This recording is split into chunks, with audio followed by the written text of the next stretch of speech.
Peace everyone, welcome back to the Drawing Journal. Excuse me while I get rid of this trash.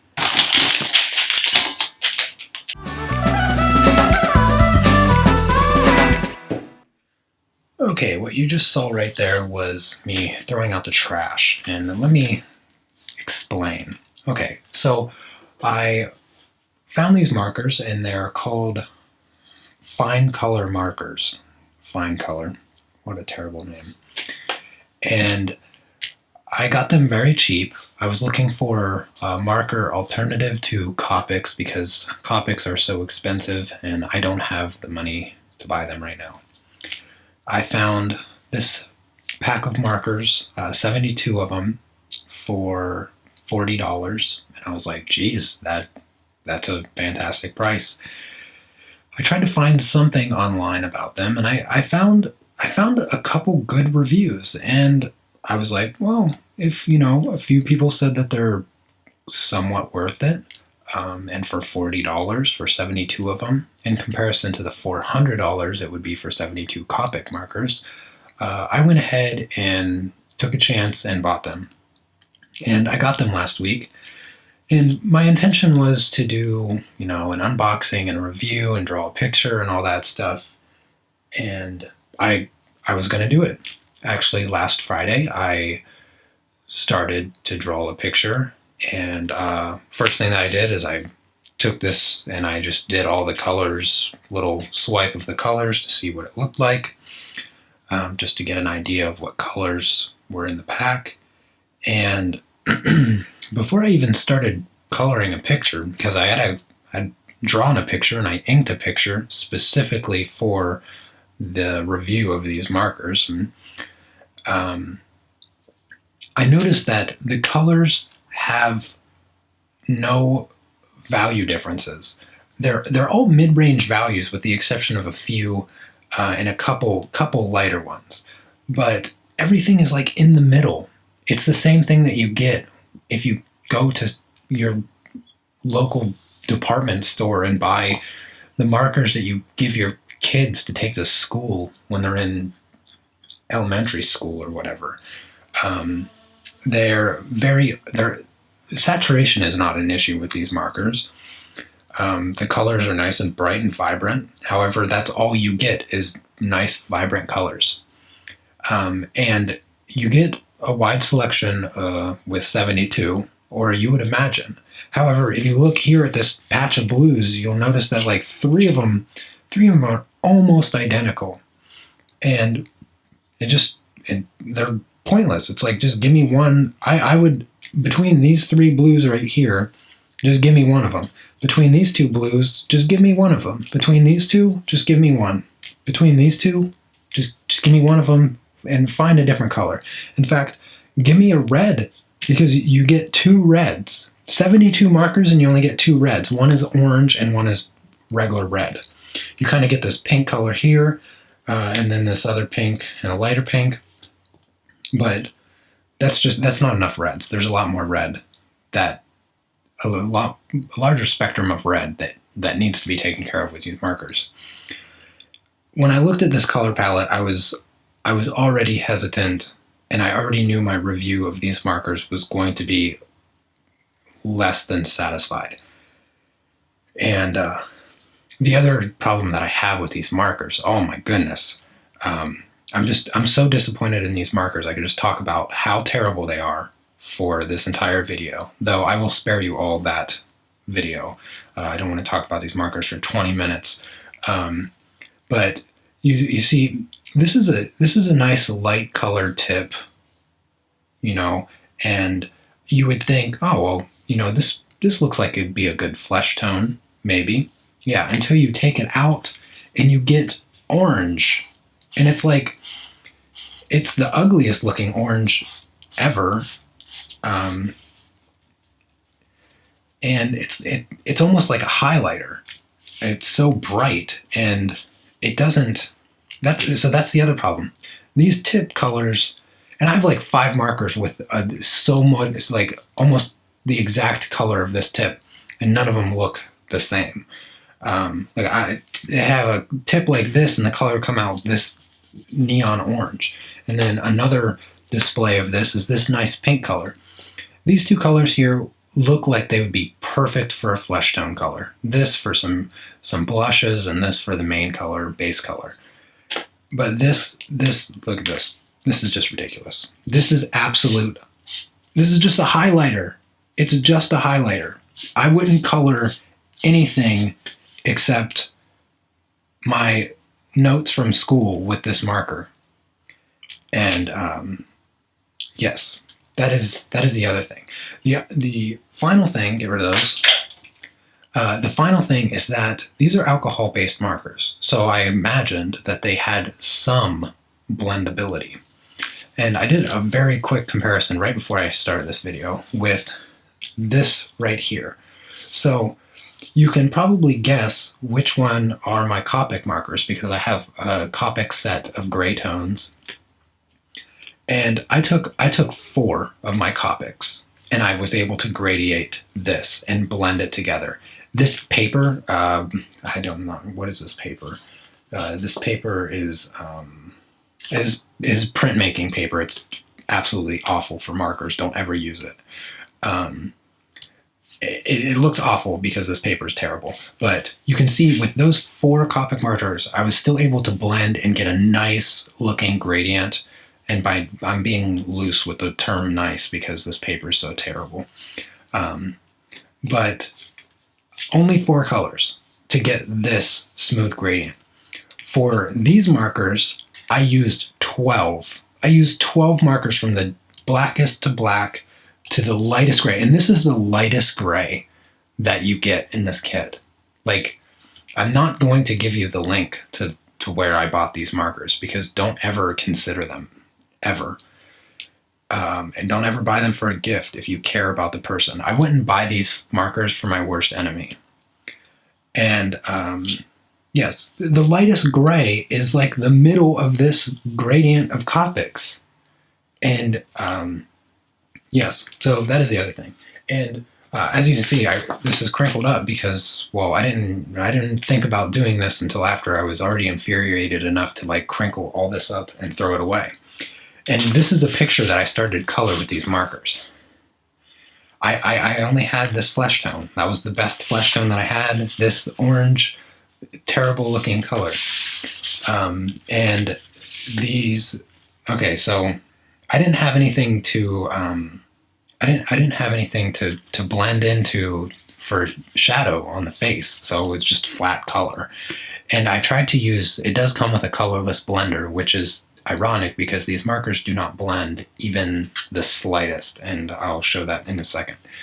However, I tried to lift up the color and lighten it up just a bit, and you just get spotty and gross. It's just awful.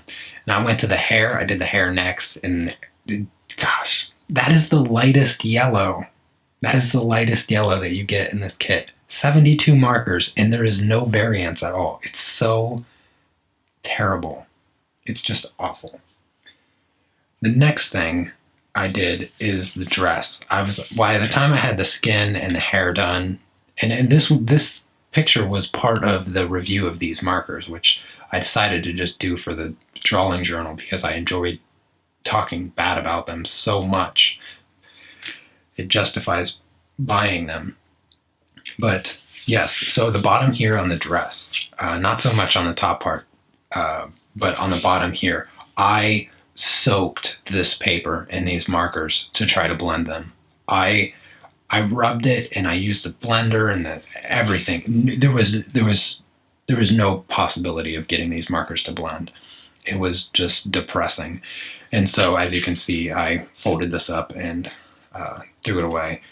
And I literally just pulled it out of the trash to make this video. But I'm going to stop talking about these markers now so that I can actually draw with real artistic purpose and with materials and tools that are worth having. And let's see here, where are we at on this? Oh, well, anyway, besides all that talk about markers, I hope that everybody had a lovely weekend, had a safe and enjoyable Halloween, if you celebrate that. I was sitting here working on a portrait. Actually, I finished my 6th portrait drawing, which will the time lapse will be this Thursday. I'm really excited about it. I did something a little bit different for this subscriber portrait, and hope everybody catches that this Thursday. Yes, so last week I finished up the legs for the drawing journal, and I'm really satisfied with the way they came out. I think I was able to capture the flesh colors quite well, given the lighting. I used the Copics on this paper. This paper is not very marker friendly either, and grayed out the back and did like 10 coats of Copic marker on the back to just get it nice and gray and good looking. Yeah, and then I went in with a white gel pen and hit up the highlights, the white highlights. And overall, I'm satisfied. I really enjoyed this drawing actually too, and it looks really nice. What else? Yes, so I started a new drawing today actually for this, and I kind of got through the boring part the best that I could. I was doing this during class. I just got back from class, so I'm making this video now. What did I do with my white? Oh, there it is. Okay, so I wanted to continue practicing flesh tones, and I kind of struggled with what I was going to draw for this video. Fortunately, I came across this photograph of hands, and I was like, that's it. That's what I'm doing. And I'm going to color this one similar to the way that I did the legs, as far as coloring the flesh in, trying to make it look real. But for now, the boring part, which is the background, I'm not going to do the whole background in white. So for the next 3 weeks, you're not going to sit here and watch me draw or color all this white. But I kind of like this border on white, so that's what I'm going to do for this video, and just chit-chat a bit about nonsense, I guess. And yes, like I mentioned, I was pretty productive this weekend. I felt really productive, with the exception of Friday, where I started to record the review of that video, and I literally just shut my camera off and quit and threw it away because those markers were just so depressing. And yes, so that is my Friday. And Saturday I started drawing subscriber portrait number 6, and it came out beautifully. Certainly one of my best portraits, though I feel like for every portrait I do, it becomes my best, because I learn so much in the process. And really that is what the subscriber portrait started out. The reason I started doing it in the first place was simply to just practice my portraits on people that weren't famous, because only a selective few know the people that I'm drawing and know what they actually look like. So it's easier for people to be less critical. Yeah. So, and plus, I've mentioned it in previous videos, famous people, they get enough attention, and I just don't care enough about them to draw them for free. And I'd much rather draw my subscribers. And I have, like I mentioned last week, I have some big projects coming up, so subscriber portraits will not be as regular. And I have some plans that I will hopefully get through this coming weekend. I have midterms this week and next week, so it just depends on how hectic school is, how busy I am with studying and homework and whatnot. But I am planning a new video series that I hope to make a weekly thing that you should all enjoy. I'll do my best. I really want to make the first episode of it this Sunday. I intend for it to be Sundays that this video plays every Sunday, but I need to kind of schedule out my time and try to fit it in.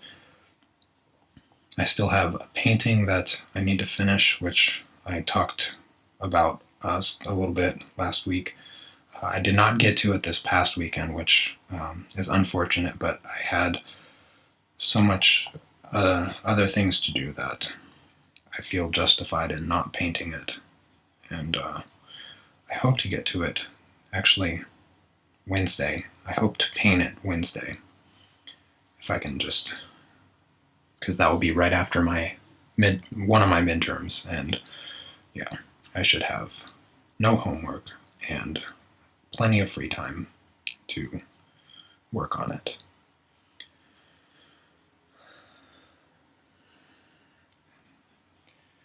I do have some plans for the next few weekly drawings also.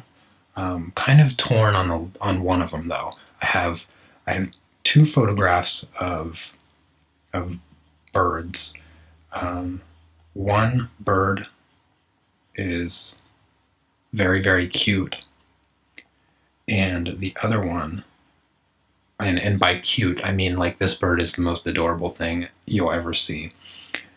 I don't want to name what kind of bird it is, but the other one is cool looking. It's very cool. It's very colorful.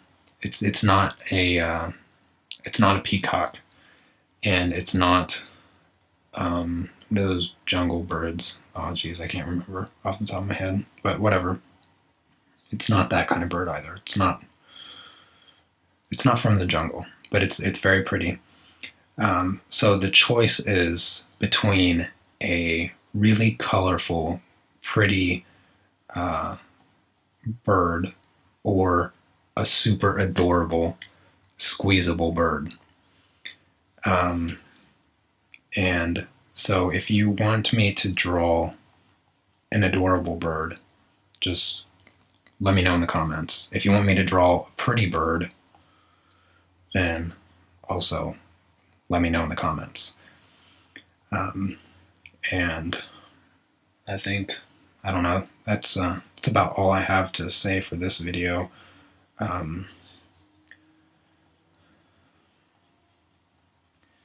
And I won't force you to watch me color this outline in white any longer. And hopefully you'll see a new video this Sunday. I hope that because I say it enough in this video that it will push me to make the video and have it available Sunday. And until then, I will see you all next time, and have a lovely week. Take care. Peace.